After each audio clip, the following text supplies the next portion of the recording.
New tonight, a woman thought that she won a massive cash prize giveaway, only to see her accounts wiped out as she became another victim of a common scam. Good evening and thanks so much for joining us for 12 News at 10. I'm Kariba Devine. And I'm Mark Curtis. Tonight, investigative and consumer reporter Katie Wilcox brings us this cautionary tale and shows just how hard it is to get the money back. $1,000 a day for life. It's one of the most famous names in giveaways. Publishers Clearinghouse. A prize that seems like easy money. I'll take a chance. Maybe I could win something for my girls, you know? Until the contest and those who enter You have emerged as a winner. become easy targets. I didn't say, I just got excited, you know? I didn't. Immediately it went and drew out money. I started drawing money. And started paying. Yeah. Anna Martinez was told she'd won $1 million prize, and then she started making payments. But if you're winning money, why give money? Well, number one, they had mentioned that it was the IRS. These scam artists, they sound very legitimate. They make up all these reasons. You know, you have to send IRS money now. There's a customs fee. There's a tax. Chris Irving is Vice President of Consumer and Legal Affairs at Publishers Clearinghouse. We would never ask for any money to collect that prize. It's not free. It's not from Publishers Clearinghouse. It's not real, and it's a scam. It's a scam that's now so common. Scammers. Publishers Clearinghouse can't warn customers enough. We can't respond to each and every complaint because truly we receive thousands and thousands and thousands of complaints. Elsie Kapler works for the Bureau of Consumer Protection for the Federal Trade Commission. But what we do is use those complaints to spot trends, to identify bad actors, to identify new kinds of scams. And then we use that to build our cases. So it was an elaborate against scheme. our seniors. Despite all these warnings, complaints, and investigations, this scam is still too easy to pull off. And that's in part because it's so easy for bad actors to get information about you.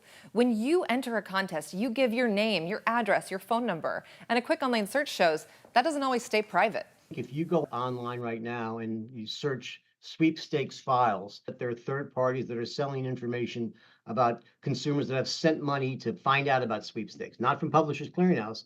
And there are these third parties that very often and easily can sell data to anybody without any clearance, without any safeguard. We don't know how the men that scammed Anna got her information, but they kept her on the phone.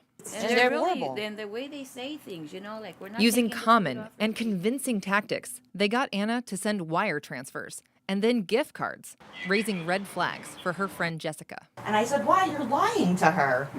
12 News tried to reach all the men who called, texted, or accepted Anna's wire transfers. But they may have used fake names and numbers. We didn't get a call back. Your call cannot be completed as dialed. Leaving Anna wondering if she'll ever get the money back. What are the chances she's going to get the money back?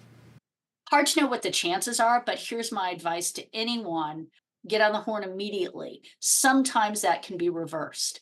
It's an uphill battle with devastating consequences. She showed me her bank statement, and it said at the very top of the month, it said 23,000 something something, and then it said down at the end of the month it said $1.06. You have $1? 6 cents on her account.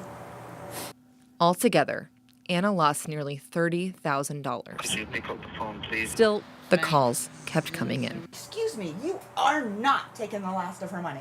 You're not. And guys, look, these callers were so aggressive. This is just one of the texts that Anna received trying to get even more money from her. The man says the IRS is out of the way, so let's stop messing around. It's this kind of abusive and urgent language that's a major red flag. If you're being pressured to act now, that's another sign of a scam.